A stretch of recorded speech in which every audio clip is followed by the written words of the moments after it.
தனக்குள் தெய்வ நிலையை உணர்ந்த நாயன்மார்கள் அருளிய பாடல்கள் எல்லாம் திருமுறைகள் என்று போற்றப்படுகின்றன. ஞானசம்பந்த பெருமான் அவர் அருளிய முதல் 3 தேவாரங்கள் எப்படி தொடங்குகின்றன என்றால், தோடுடைய செவியன் என்று தொடங்குகிறது. திருநாவுக்கரசர் அருளிய தேவாரம் எப்படி தொடங்குகிறது என்றால், கூற்று ஆயினவாறு விளக்குகளீர் கொடுமை பல செய்தன நானடியேன் என்று தொடங்குகிறது. சுந்தரமூர்த்தி சுவாமிகள் அருளிய தேவாரம் பித்தா பிறைசூடி பெருமானே அருளாளா என்று தொடங்குகிறது.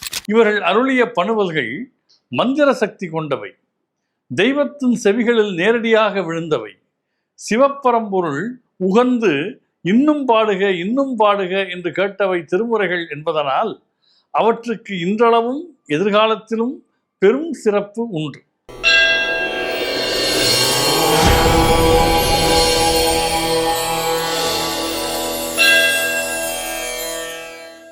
தெய்வத்தமிழ் டிவி நேயர்களுக்கு வணக்கம். ஒரு வாழ்க்கை முறையாக இருக்க வேண்டும் என்றுதான் எல்லோரும் சொல்லுவார்கள். அது ஒரு முறை சொன்னாலும் பல முறை சொன்னாலும் சில பேர் முறைப்படுத்தி வாழ்வதில்லை, அது வேறு விஷயம். ஆனால் ஒரு முறைக்குள் வாழ்க்கை வர வேண்டும் என்றால் அது திருமுறைக்குள் வர வேண்டும் என்று நம்முடைய அருளாளர்கள் ஞானிகள் முடிவு செய்தார்கள். அதனால்தான் தனக்குள் தெய்வ நிலையை உணர்ந்த நாயன்மார்கள் அருளிய பாடல்கள் எல்லாம் திருமுறைகள் என்று போற்றப்படுகின்றன. திருமுறைகளில் தேவார மூவர், தேவாரம் பாடிய மூவர் சமய ஆச்சாரியர்கள் என்று வணங்கப்படுகிறார்கள். எனவே பொதுவாகவே சிவ வழிபாட்டை தொடங்குகிற போது திருச்சிற்றம்பலம் என்று சொல்லி, பூழியர்கோன் வெப்பொழித்த புகழியர்கோன் கடல் போற்றி, ஆழிமிசை கல்மிதப்பில் அணைந்த பிரான் அடி போற்றி, வாழி திருநாவலூர் வந்தொண்டர் பதம் போற்றி, ஊழிமலி திருவாத ஊரர் திருத்தாள் போற்றி போற்றி என்று தேவார மூவரையும் நம்முடைய திருவாசகம் அருளிய மணிவாசக பெருமானையும் இணைத்து சமய ஆச்சாரியர்களாக அவர்களை முன்னிறுத்தி பாடுவது ஒரு மரபாக மாறியது.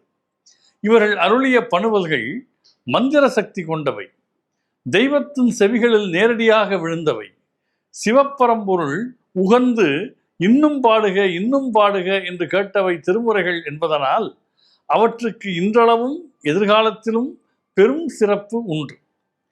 இதில் தேவார மூவரை நாம் முதலில் சிந்திக்கிற போது, ஞானசம்பந்த பெருமான் அவர் அருளிய முதல் 3 தேவாரங்கள் எப்படி தொடங்குகின்றன என்றால், தோடுடைய செவியன் என்று தொடங்குகிறது. அந்த பாட்டு உங்களில் பலருக்கு தெரிந்திருக்கும். திருநாவுக்கரசர் அருளிய தேவாரம் எப்படி தொடங்குகிறது என்றால், கூற்று ஆயினவாறு விளக்குகளீர் கொடுமை பல செய்தன நானடியேன் என்று தொடங்குகிறது. அதாவது யமதர்மனுடைய வேதனையைப் போல் வலி தரக்கூடிய வயிற்று வலியை நீக்க மாட்டாயா என்ற விண்ணப்பமாக அமைந்தது. சுந்தரமூர்த்தி சுவாமிகள் அருளிய தேவாரம் பித்தா பிறைசூடி பெருமானே அருளாளா என்று தொடங்குகிறது. இந்த 3லேயும் ஒரு ஒற்றுமை இருக்கிறது. அந்த ஒற்றுமையை நாம் புரிந்து கொண்டால் சைவத்தினுடைய சிறப்பை விளங்கிக் கொள்ள முடியும்.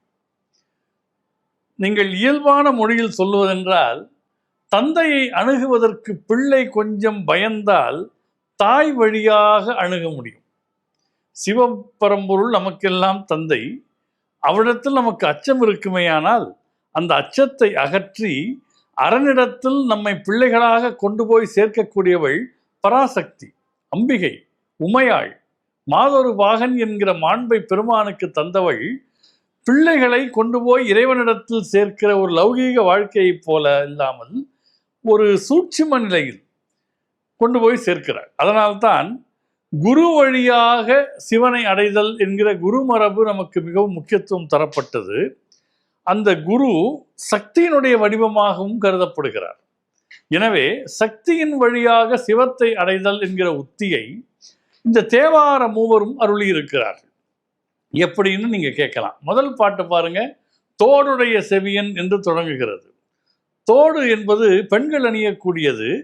மாதொரு பாகராக சிவபெருமான் காட்சி தர இடப்பக்கம் இருக்கக்கூடிய அம்பிகையினுடைய தோட்டை முதலில் குறித்து தோடுடைய செவியன் என்று சொன்னதால் அம்பிகையை சொல்லி அப்பனை சொல்லுகிற உத்தியை ஞானசம்பந்த பெருமான் தொடங்கி வைக்கிறார். அடுத்தது நாவுக்கரசர் பெருமான் கூற்று ஆயினவாறு விளக்குகளீர் என்கிறார். திருக்கடவூரில் யமதர்மனை இடது காலால் சிவபெருமான் உதைத்தார். இடது பகுதி அம்பிகைக்கு உரியது. எனவே அங்கேயும் அம்பிகை குறிக்கப் பெறுகிறாள். அம்பிகை வழியாக அரணை அடைதல் என்கிற தாற்பயம் அங்கும் நிலைநிறுத்தப்படுகிறது. மூன்றாவதாக பாருங்கள், பித்தா, பிறைசூடி, பெருமானே, அருளாளா என்று தொடங்குகிறது அல்லவா? இங்கே பித்து என்கிற சொல் ஒரு உயர்ந்த தன்மையில் கையாளப்படுகிறது. ஏனென்றால் அது தாய்மையினுடைய இலக்கணமாக பேசப்படுகிறது.